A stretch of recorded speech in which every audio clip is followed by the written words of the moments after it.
इस वीडियो में हम इन्फिनेटिव के 4 यूनिक एंड स्पेशल यूजेस देखेंगे और मुझे लगता है कि ये यूजेस बहुत ही रेयर हैं और यूट्यूब पे तो मिलना मुश्किल मुझे लगता है। मिल भी सकता है लेकिन मुझे मुश्किल लगता है। ठीक है, तो देखते हैं कि ये कौन कौन से यूजेस हैं जिनको मैं इतना रेयर बता रहा हूँ। फर्स्ट यूज़ देखिए, verb plus question word plus infinitive. Okay, तो यहाँ पे इन्फिनेटिव कहने का मतलब है टू प्लस वर्ब की first form means full infinitive की मैं बात कर रहा हूँ। ठीक है, अब जैसे इस तरह के सेंटेंसेस आपको मिलते हैं, मैं नहीं जानता कि इस मशीन को कैसे स्टार्ट करें। ठीक है, तो यह जो वाला हिस्सा है कि कैसे स्टार्ट करें। ठीक है, तो कि कैसे करें, ठीक है, कि क्या करें, कि कहाँ जाएं, कि कब जाएं, कि क्यों करें। तो ये जो फ्रेजेस हैं, बहुत सारे सेंटेंसेस में ये फ्रेजेस आते हैं। ठीक है, तो इन फ्रेजेस को ट्रांसलेट करने के लिए हम इस स्ट्रक्चर का यूज़ करते हैं। ये जो वर्ब फॉर्म है इसको हम यूज़ करते हैं। ये स्ट्रक्चर आता है verb plus question word plus infinitive. ठीक है, कि क्या करें, अगर कहना है तो लिखते हैं what to do, question word plus infinitive. लिखना हो कि कैसे करें, लिखेंगे हाउ टू डू। लिखना अगर हो या फिर कहना हो कि कहाँ जाएं तो कहेंगे वेयर टू गो। अगर बताना हो कि कब जाएं या कहना हो कि कब जाएं, व्हेन टू गो लिखेंगे। या फिर बोलेंगे कि क्यों करें, वाई टू डू। ठीक है, तो इस तरह से यह फुल एक्सप्रेशन यहाँ पे है। पूरा सेंटेंस देखिए और इसको अच्छी तरह से समझिए कि मैं नहीं जानता कि इस मशीन को कैसे स्टार्ट करें। ठीक है, तो अब यहाँ पे जो वर्ब आई हुई है, यह वर्ब अक्सर होता है ask, decide, discover, find out, forget, learn, remember, know etcetera. ये वर्ब्स अक्सर आते हैं इस वर्ब की जगह पे। ठीक है, फिर ये क्वेश्चन वर्ड प्लस इन्फिनेटिव का कॉम्बिनेशन मिलता है। तो सेंटेंस क्या था, मैं नहीं जानता कि इस मशीन को कैसे स्टार्ट करें। It means I don't know, simple सी बात है। आई डोंट नो, मैं नहीं जानता कि इस मशीन को कैसे स्टार्ट करें। How to start this machine, I don't know how to start this machine. ठीक है, दूसरा सेंटेंस लीजिए कि मैंने उससे पूछा कि फल कहाँ खरीदे। ठीक है, मैंने उससे पूछा कि कहाँ खरीदे, तो कि कहाँ खरीदे, वेयर टू बाई, इस तरह से यूज़ करेंगे। तो आई आस्क्ड हिम, मैंने उससे पूछा वेयर टू बाई फ्रूट्स, कि फल कहाँ खरीदें, where to buy fruits. I asked him where to buy fruits. ये तीसरा सेंटेंस लीजिए और इसको अच्छी तरह से समझिए कि उसे समझ में नहीं आया कि क्या करें।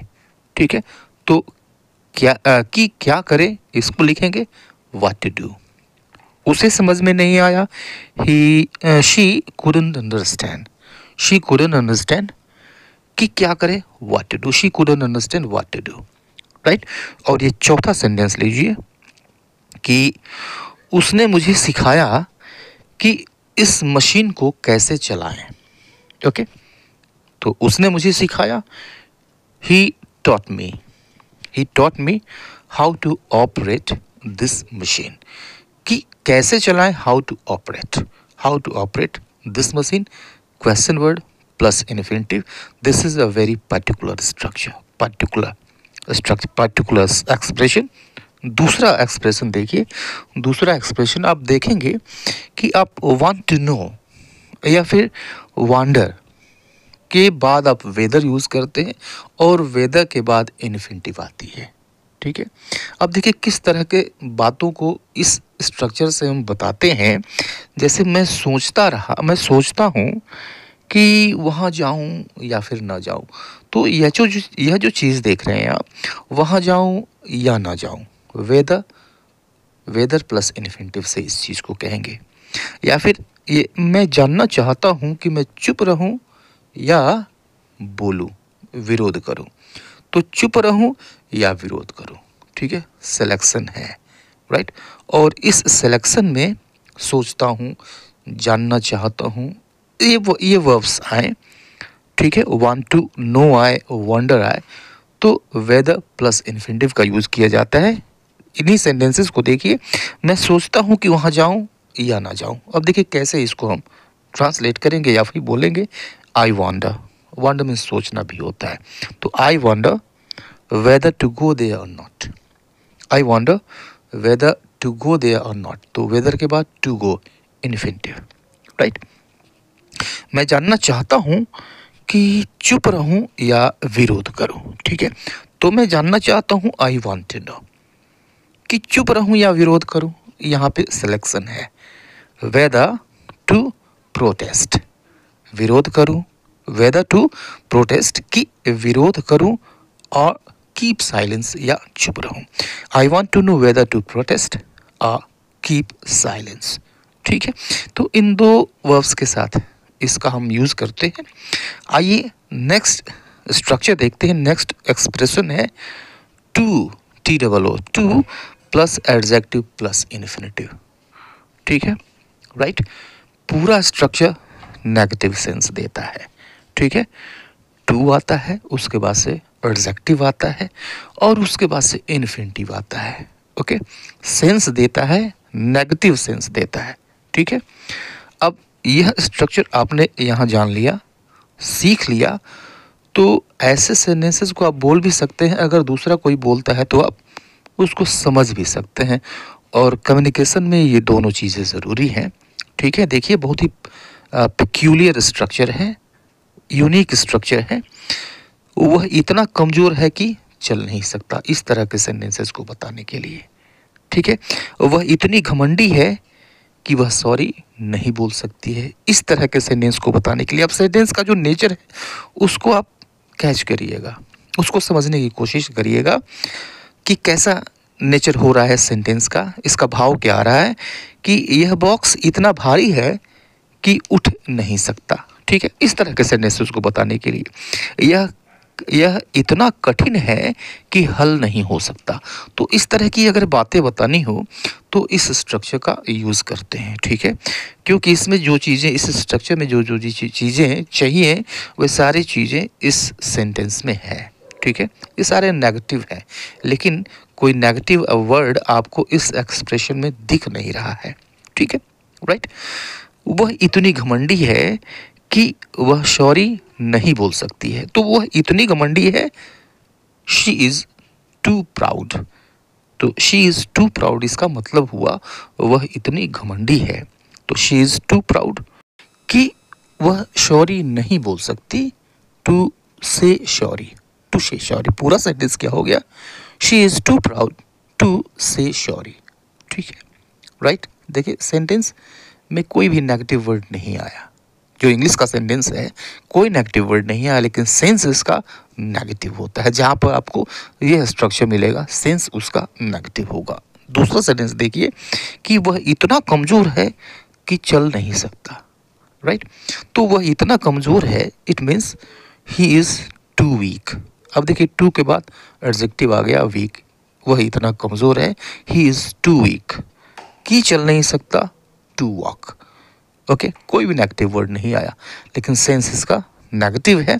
और यह तीसरा सेंटेंस देखिए कि यह बॉक्स इतना भारी है कि उठ नहीं सकता, राइट।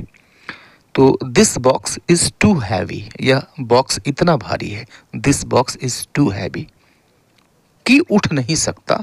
अब देखिए यह पैसिव में हो गया कि उठ नहीं सकता, टू बी लिफ्टेड, इसलिए इसको भी पैसिव में कर देंगे। इन्फिनेटिव का जो पैसिव होता है वह टू बी और वर्ब की थर्ड फॉर्म हो जाती है, टू बी लिफ्टेड, ओके। और अब इस सेंटेंस को देखिए कि यह इतना कठिन है कि हल नहीं हो सकता। तो यह इतना कठिन है means it is too difficult, it is too difficult. यह इतना कठिन है कि हल नहीं हो सकता, कि हल नहीं हो सकता, यह भी पैसिव में ही है, ठीक है, कि हल नहीं हो सकता, क्योंकि सब्जेक्ट यहाँ पे नदारत है, सब्जेक्ट है नहीं, ठीक है। तो इट इज़ टू डिफ़िकल्ट, यह इतना कठिन है, टू बी सॉल्व्ड, कि हल नहीं हो सकता, ठीक है। सारे कितना यूनिक स्ट्रक्चर था आपने देखा। नेगेटिव वर्ड नहीं होते हुए भी सेंस नेगेटिव है। और यह स्ट्रक्चर देखिए और यह एक्सप्रेशन देखिए, so dot dot dot as plus infinitive. अब देखिए सेंटेंस, देखिए आप किस तरह के सेंटेंसेस को हम बोलने के लिए यह एक्सप्रेशन यूज़ करते हैं। वह इतना मूर्ख है, मैं इतना मूर्ख हूँ कि उसका मैंने विश्वास किया। ठीक है, इस तरह का सेंस पकड़िएगा आप, सेंस कैच करिएगा। वह इतनी होशियार है कि उसने सभी प्रश्नों के उत्तर दे दिए। राइट, इतनी होशियार है कि सभी प्रश्नों के उत्तर दे दिए। ओके, वह इतना परिपक्व है कि वह सही निर्णय लेगा। तो इस तरह के सेंटेंसेस को बताने के लिए आप सेंस पकड़िएगा। ठीक है, क्योंकि इसकी कोई निश्चित पहचान नहीं है कि सेंटेंस के लास्ट में वर्ब में ये होना चाहिए, तो फिर हम इस एक्सप्रेशन का यूज़ करेंगे।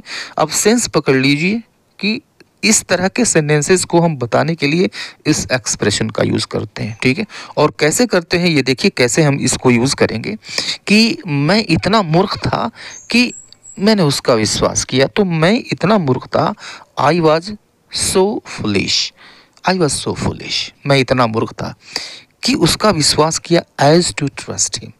राइट, तो एज के बाद infinitive, to trust, to verb की फर्स्ट फॉर्म एज के बाद। तो I was so foolish as to trust him, मैं इतना मूर्ख था कि मैंने उसका विश्वास किया। ठीक, ये दूसरा सेंटेंस देखिए कि वह इतनी होशियार है कि सभी प्रश्नों के उत्तर दे दिया। It means she was so intelligent as to answer all the questions. She was so intelligent as to answer all the questions. ठीक है, वह इतनी होशियार है थी, वह इतनी होशियार है कि उसने सभी प्रश्नों के उत्तर दे दिया। ठीक है, और ये तीसरा सेंटेंस लीजिए, वह इतना परिपक्व है कि सही निर्णय लेगा। ओके, तो अब इसकी इंग्लिश हो जाएगी इसको यूज़ करते हुए, he is so matured as to make a right decision. He is so matured as to make a right decision. As और उसके बाद से आपने देखा इन्फिनेटिव। ठीक है, और ये कुछ सेंटेंसेस आपके लिए हैं, इन्हीं सभी एक्सप्रेशंस पे बेस्ट मैं देखता हूँ कि आप में से कितने सही ट्रांसलेट करते हैं। So don't forget to comment in the comment box. See you later in the next video. Till then goodbye and take